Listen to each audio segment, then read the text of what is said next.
What is up, people? It is Vikchun, and I'm here to show you how you can cleave in Epic7, even if you started in 2026 with the new era update.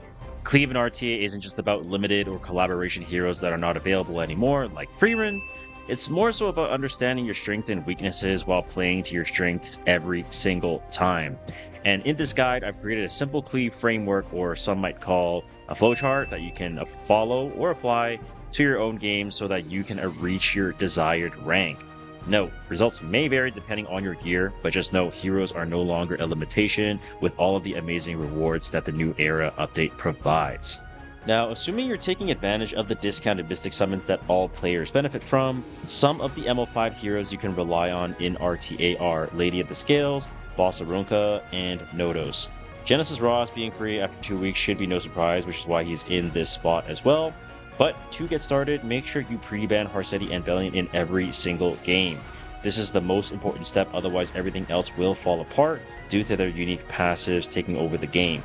And these are your core first picks. If one of them are pre-banned or stolen during the draft, pick the next one in line from left to right. They will be just fine. Since we are talking about cleave, you want to pick up aggressive early picks that support your opener. Units like Witch of the Mere Tenebria, Tactical Archetype Koli, or Spirit Eye Celine really dictate the pace of the game and sets you up for an aggressive draft.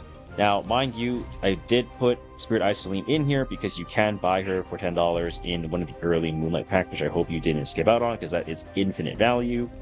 And at this stage, you're still flexible to decide which opener pairs the best with your first two picks. There are a lot of different cleave options in Epic7, but I'll be focusing on these two in particular, Renak and Amid, which you can receive from the Milestone of Radiance. Renak performs exceptionally well against squishy targets, but his defense penetration allows him to shred through strong openers like Boss Arunca. Amid performs exceptionally well against low-tempo teams by her ability to provide combat readiness and skill nullifier to your team. This lets you run over opponents who pick 2 passively. And I'll show you how to utilize each opener in real games. Okay, so we're going to go ahead and follow the guidelines, right? We're going to go with the Harsetti and Valiant pre-bans. And luckily we are first pick this time around, so hopefully you were able to get your hands onto Lady of the Scales, but she is banned out. So I will go ahead and pick up Genesis Ross, assuming that you did not get Nodos or Boss Arunca. Alright, so the enemy is going to go ahead and pick up Nodos and Empyrean Ilnav, so I definitely want to apply pressure onto his team. And so I'm going to go ahead and immediately pick up Witch of the Mere Tenebria, but let's just say you don't have her. Let's try to go with Perfumer Biblis, who is currently on the banner. And we're going to go ahead and pick up a Renak for our team as well. Now, Perfumer Biblis is one of those units that has effectiveness, and she has the injury on her kit with S3. And Renak is going to be the opener that gives us tempo and allows us to pick a lot of damage and try to overwhelm the enemy.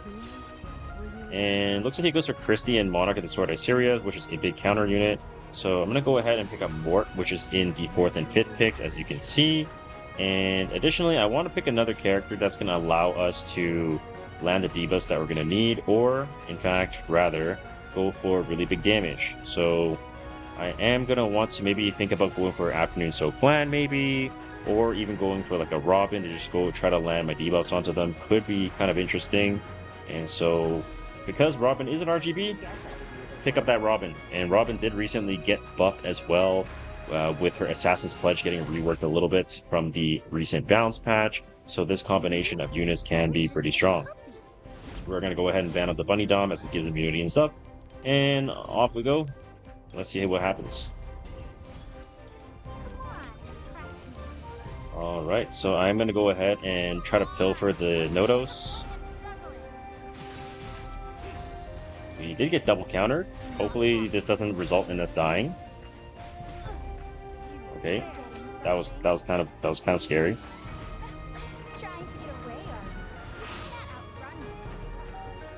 And now we're gonna go for the S3, throw out our damage. I don't believe we're gonna be able to actually tag this. I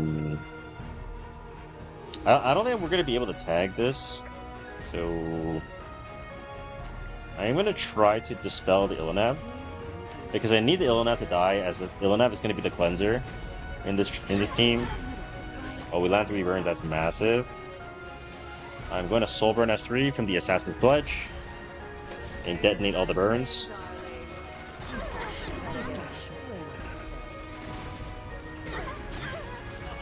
Nice, we got defense break onto Nodos. Robin might die here. We were able to proc the Holy Sacrifice, and now Biblis is going to be able to get the turn. Monarch of the Sword Isiri is going to move. That is totally fine. We're totally okay with that. Not really, but I have to try to...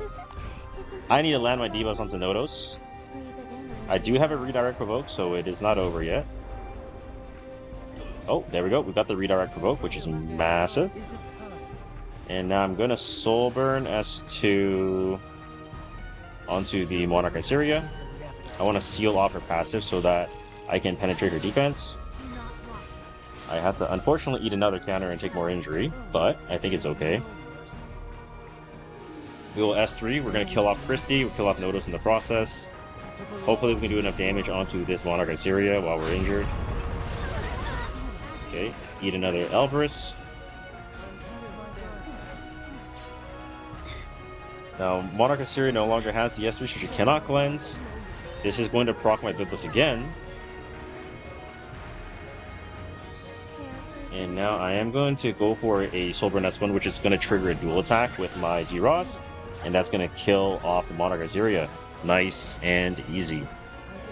And that is all the time we have for today. Cleaving in 2026 as a new player is still possible, contrary to popular belief, as I've shown you just now. To me, there's no better way than winning games as a cleaver. And with that being said, thank you for watching, and I'll see you guys in the next one.